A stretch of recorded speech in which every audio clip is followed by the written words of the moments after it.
ปิงของเฮากับไก่สุก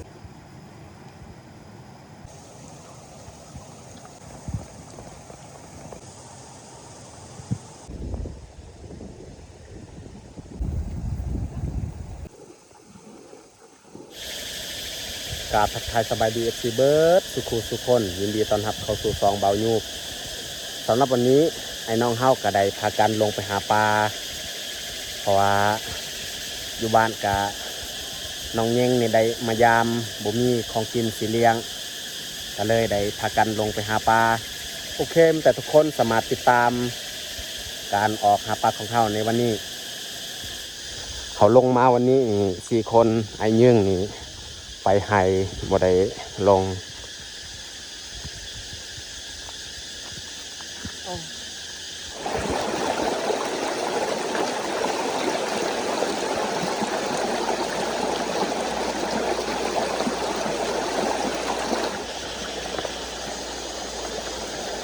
น้ำนี่ขุ่นตลอดเลย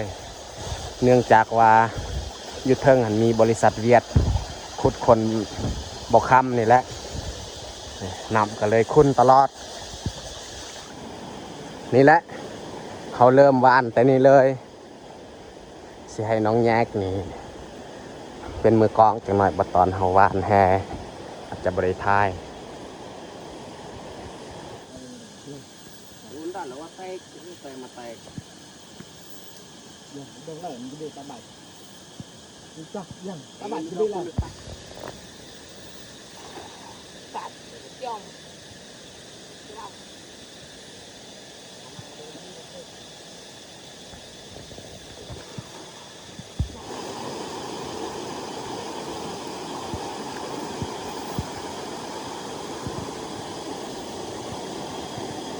ปลาคด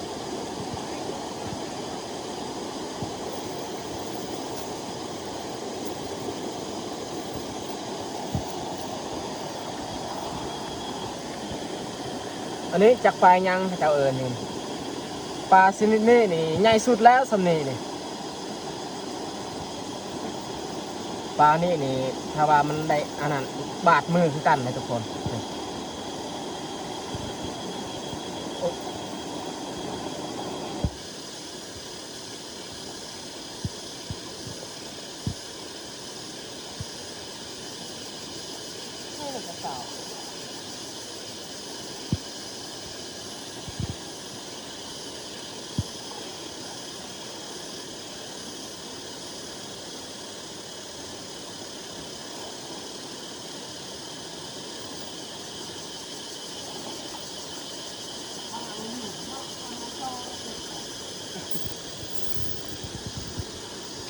ปลาลัดแมวหนาว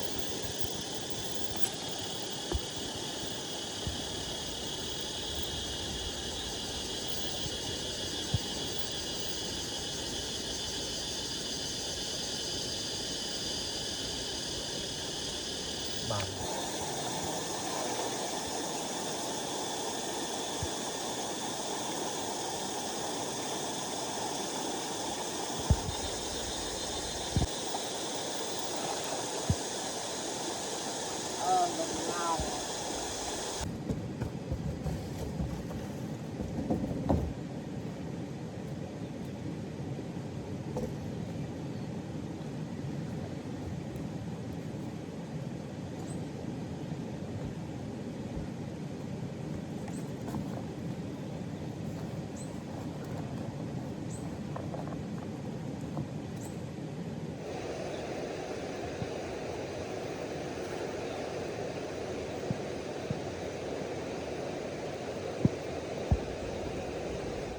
ที่ออกมันหนาวมาก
ตอนนี้เฮากะพักพรกินข้าวเที่ยงบางยานี่ให้น้องชาย2คนนี่ปีของกินเพราะว่าแถวนี้นี่บ่มีกระบังเฮาลามบ่ได้จำเป็นต้องได้ปิ้ง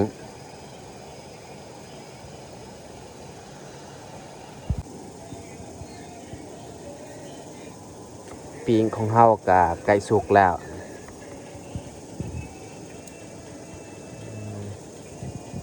ปลาที่ยังเหลือนี่แม่น3ตัว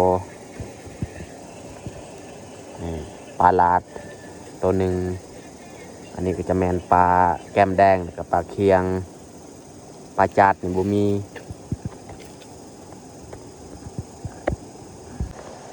เขาเริ่มจัดบอลเฮาจะกินข้าว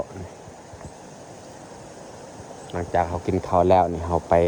วานแฮอีกวานขึ้นเทิงเลยตามเฮาเบิ่งนี่มื้อนี้นี่ฝนน่าจะบ่ตกมีแต่แดดออกเลย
เรียบร้อยสำหรับอาหารเที่ยงนี่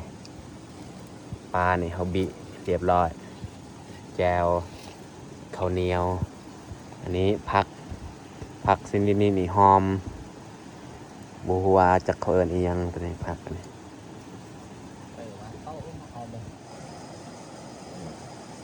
วันนี้พวกเฮา4คนก็มานั่งกินข้าวน้ำกันเลยเอามาตอนนี้พี่น้องมากินข้าวเที่ยงน้ำกันเอามาเที่ยง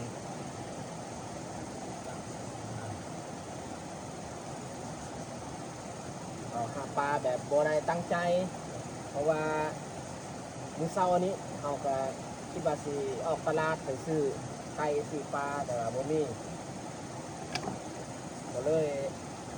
ตัดสินใจออกไปช่วง 10 โมง 11 โมงปลายังบ่ได้กินข้าวก่อนก็เลยนั่งกินข้าวอยู่นี่ก่อน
หลังจากเฮากินข้าวแล้วนี่เฮาก็นั่งพักผ่อนก่อน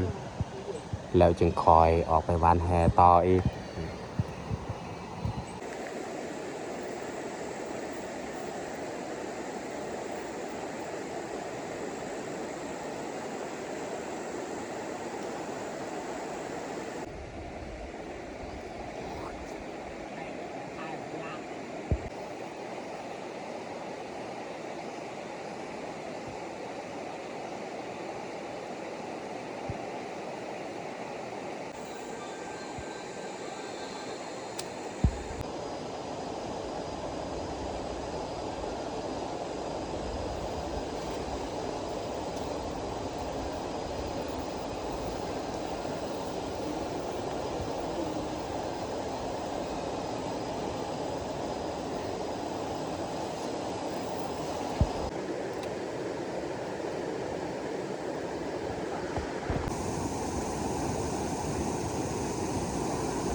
บ้านแฮแนวใด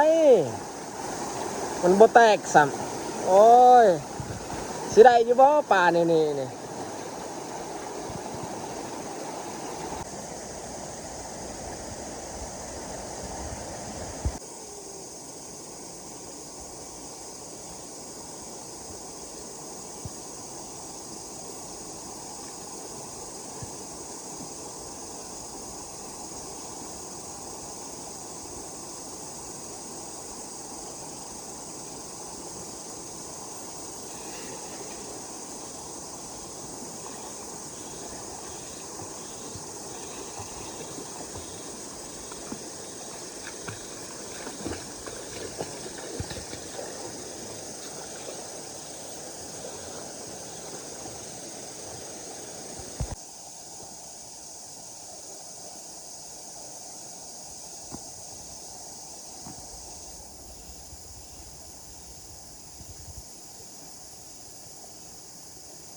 โอ้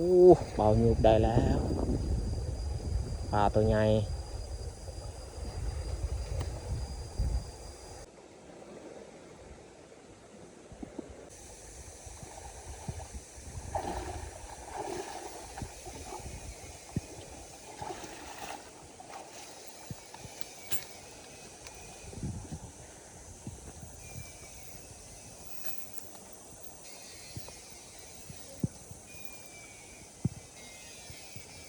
ปลาที่แสบอีกแล้วเบาหยุบได้ปลาคิง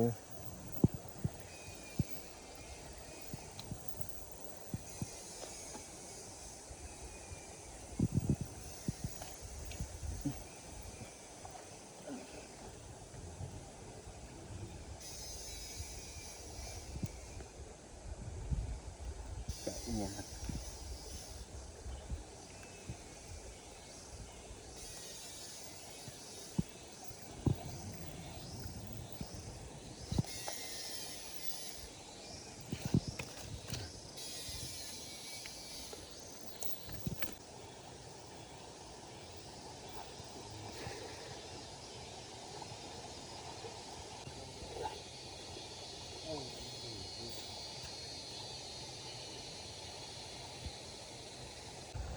แตก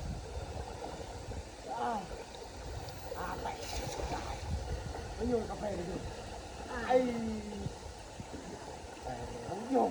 จอดเลื่อนล่างนี่เป็นกาแฟโอ้เจ้าตบผมส่วนเลยหนักล่างผนังเพื่อแตกผนัง ป่าถือมองถือแค่แล้ว แต่ว่ามันหลุดออกของเบาอันใหญ่เป็นบานพวกนั้น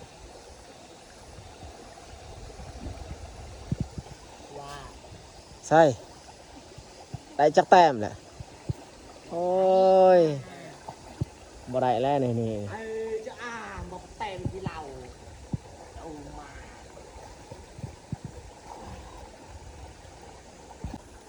มันลาบไ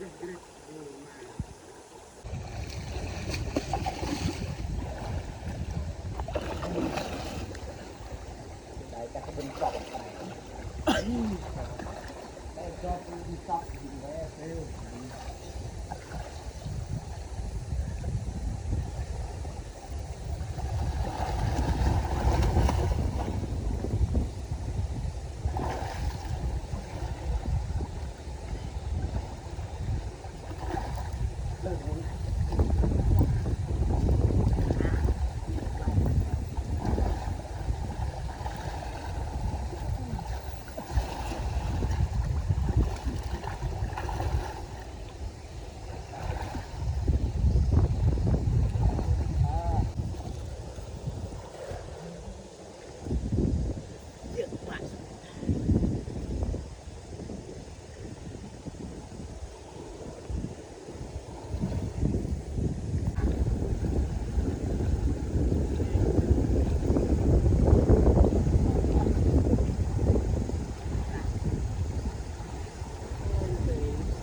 แต่เว้นก็เริ่มลุดลงแล้วตอนนี้ก็เวลา4 โมงปลายแล้วทุกคนเลยอีกบ่ไกลเฮาไปก็จะได้พากันกลับแล้ว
ตอ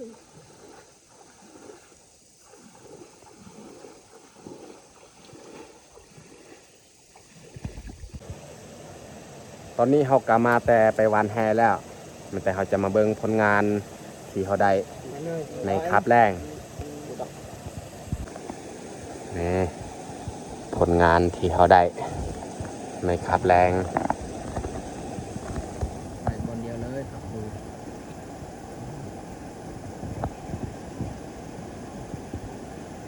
สินับเบิ่งมาจากโต1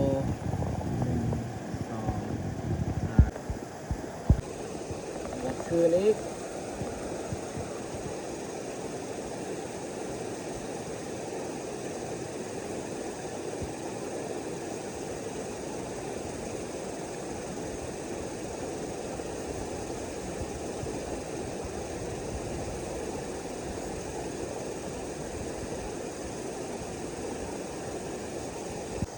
มีแต่เขาสิเกียมออกเดินทางเลย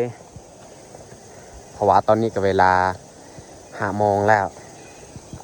พอดีเขายางเมือง ให้เอาเปลี่ยนสัญญาณ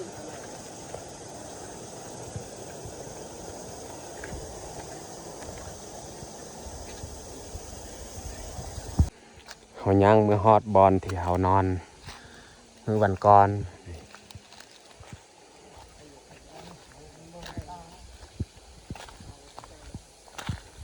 นี่แหละบอลที่เขานอนเขาลงไปหาปลาสุดก่อน